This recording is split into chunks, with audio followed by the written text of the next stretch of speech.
السلام علیکم ورحمۃ اللہ تعالی وبرکاتہ۔ پیارے ناظرین، آپ تمامی حضرات کا اس چینل میں خیر مقدم ہے۔ آج ہم آپ کے لیے لائے ہیں ایک نئی ویڈیو جس میں ہم جانیں گے کہ تعزیہ داری کی شروعات پوری دنیا میں سب سے پہلے کس نے کی، اور ویڈیو کے آخر میں ہم بتائیں گے کہ تعزیہ داری کی شروعات کس نے کی۔ اس معاملے میں اعلیٰ حضرت کا کیا نظریہ ہے۔ تو چلیے بلا تاخیر ویڈیو کو شروع کرتے ہیں۔ پیارے ناظرین، تعزیہ داری سب سے پہلے پوری دنیا میں کس نے شروع کی، اس بارے میں الگ الگ مکتب فکر کے لوگوں کا الگ الگ کہنا ہے۔ دیوبندی مکتب فکر کے لوگوں نے اپنی کتابوں میں لکھا ہے کہ تعزیہ داری کی شروعات پوری دنیا میں سب سے پہلے احمد بن بویہ دہلوی نے کیا۔ 352 ہجری کے شروع ہونے پر ابن بویہ نے حکم دیا کہ 10 محرم الحرام کو حضرت امام حسین رضی اللہ تعالیٰ عنہ کی شہادت کے غم میں تمام دکانیں بند کر دی جائیں، خرید و فروخت بالکل روک دی جائیں، شہر اور دیہات کے لوگ ماتمی لباس پہنیں اور اعلانیہ نوحہ کریں، عورتیں اپنے بال کھولے ہوئے، چہروں کو سیاہ کیے ہوئے، کپڑوں کو پھاڑتے ہوئے سڑکوں اور بازاروں میں مرثیہ پڑھتی، منہ نوچتی اور چھاتیاں پیٹتی ہوئی نکلے۔ شیعوں نے اس حکم کی بخوشی تعمیل کی، مگر اہل سنت دم بخود اور خاموش رہے کیونکہ شیعوں کی حکومت تھی۔ آئندہ سال 353 ہجری میں پھر اسی حکم کو دہرایا گیا اور سنیوں کو بھی اس کی تعمیل کا حکم دیا گیا۔ اہل سنت اس ذلت کو برداشت نہ کر سکے، چنانچہ شیعہ اور سنیوں میں فساد برپا ہو گیا اور بہت بڑی خون ریزی ہوئی۔ اس کے بعد شیعوں نے ہر سال اس رسم کو زیر عمل لانا شروع کر دیا۔ تو چلیے پہلے یہ جانتے ہیں کہ ابن بویہ کون تھا۔ خلافت عباسیہ کے عروج کے زمانے یعنی 247 ہجری تک اندلس اور مراکش کے چھوٹے ملکوں کو چھوڑ کر باقی ساری اسلامی دنیا عباسی خلافت کے تحت تھی، لیکن عباسی خلافت کے زوال کے بعد اس اتحاد اور وحدت کا خاتمہ ہو گیا اور کئی خود مختار حکومتیں قائم ہو گئیں۔ ان میں قابل ذکر بنی بویہ کی حکومت بھی شامل تھی۔ اس خاندان کا مورث اعلیٰ ابو شجاع بویہ تھا۔ چونکہ اس خاندان کا تعلق مازندان جو کہ تبرستان ایران کا ایک پرانا شہر ہے، مازندان کے علاقے دیلم سے تھا، اسی لیے بنی بویہ کو دیلمی بھی کہا جاتا ہے۔ یہ ایک ایرانی خاندان تھا۔ اس حکومت کے بانی 3 بھائی تھے، علی، حسن، احمد، جنہوں نے بالترتیب عماد الدولہ، رکن الدولہ اور معز الدولہ کے لقب اختیار کیے اور ایران اور عراق میں علیحدہ حکومتیں قائم کی۔ عماد الدولہ ان کا مرکزی سربراہ تھا، اس کے بعد یہی حیثیت رکن الدولہ کو حاصل ہوئی۔ بغداد پر اسی خاندان کے حکمراں معز الدولہ نے 334 ہجری میں قبضہ کیا تھا۔ بغداد، اصفہان اور شیراز بویہ سلطنت کے بڑے شہر تھے۔ دولت سامانیہ کے زوال کے بعد رے ایران کا ایک تاریخی شہر جو تہران کے قریب تھا، جہاں بڑے بڑے معروف شخصیات پیدا ہوئے، جن میں ہارون رشید اور امام فخر الدین رازی ہیں۔ دولت سامانیہ کے زوال کے بعد رے پر بھی بنی بویہ کا قبضہ ہو گیا۔ رے کی حکومت کو 420 ہجری میں غزنی کے حکمراں محمود غزنوی نے خاتمہ کر دیا۔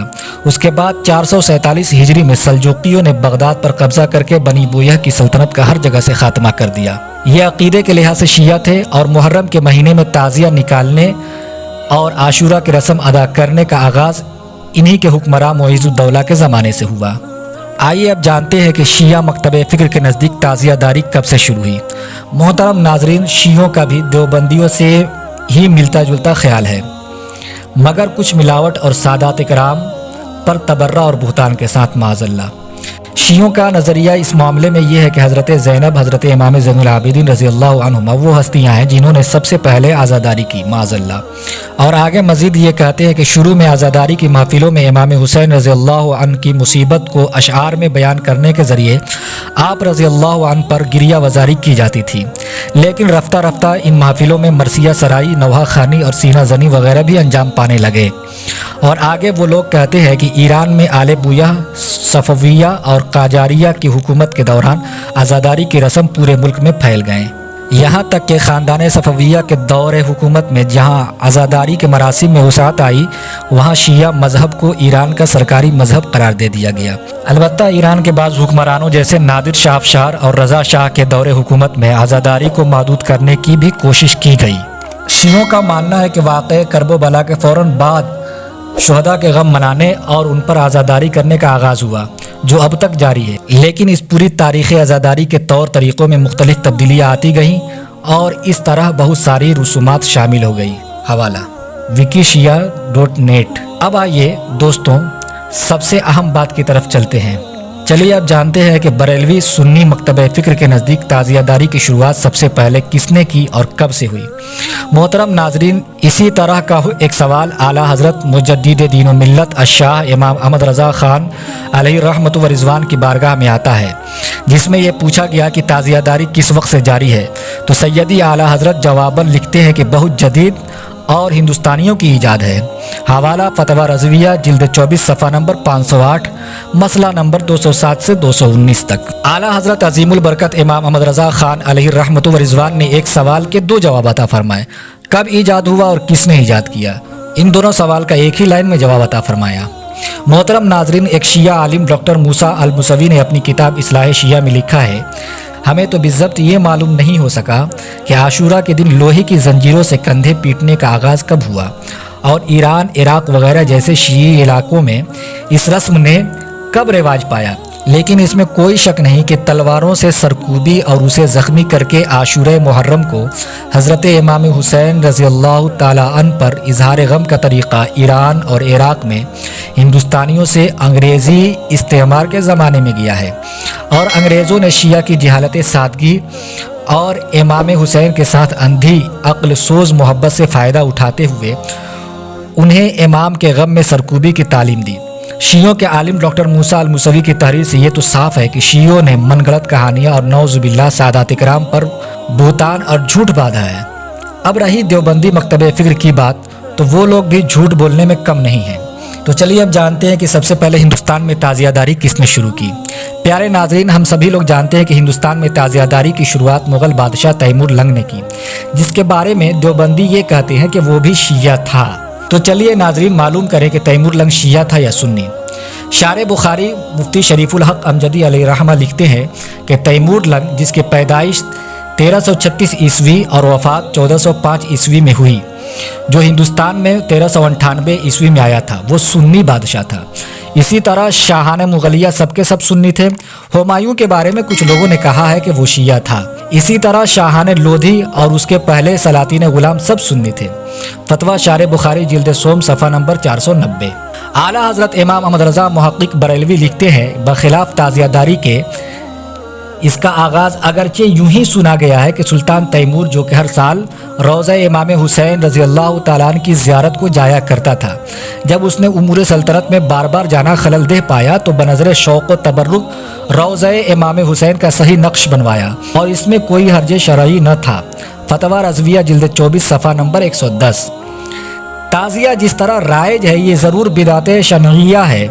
जिस कदर बात सुल्तान तैमूर ने की कि रोज़ा मुबारक हज़रत इमाम हुसैन रज़ियल्लाहु अन्हु की सही नकल तस्कीन शौक़ को रखी, उसका हुक्म ऐसी ही है जैसे रोज़ा मदीनतुल मुनव्वरा और काबा मुअज़्ज़मा के नक्शे उस वक्त तक इस कदर हर्ज में न था।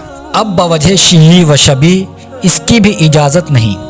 ये जो बाजे, ताशे, मरसिये, मातम, बुराक, परी की तस्वीरें, ताज़िया से मुरादें मांगना, उसकी मन्नतें मानना, उसे झुक झुक कर सलाम करना, सजदा करना वगैरह वगैरह, इसमें बिदातें कसीरा हो गई हैं और अब इसी का नाम ताज़ियादारी है।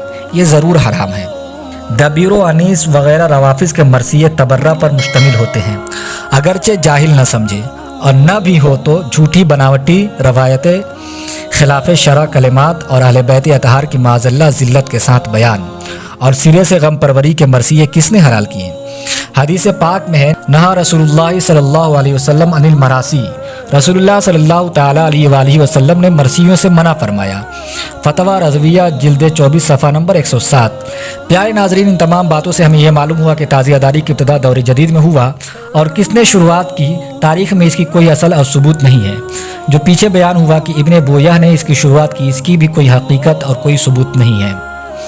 अलबत्ता हिंदुस्तान में ताज़ियादारी की शुरुआत तैमूर लंग ने की, इस बात का सबूत भी मिलता है और तारीख़ ने इस बात को रिकॉर्ड भी किया है।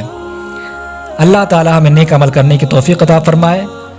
अगर ये वीडियो आपको नॉलेजेबल लगी हो, बराए मेहरबानी आगे ज़रूर शेयर करें और मेरे चैनल को सब्सक्राइब भी कर लें। अस्सलामु अलैकुम वरहमतुल्लाहि ताला व बरकातहू। Subscribe now and press the bell icon. Never miss an update.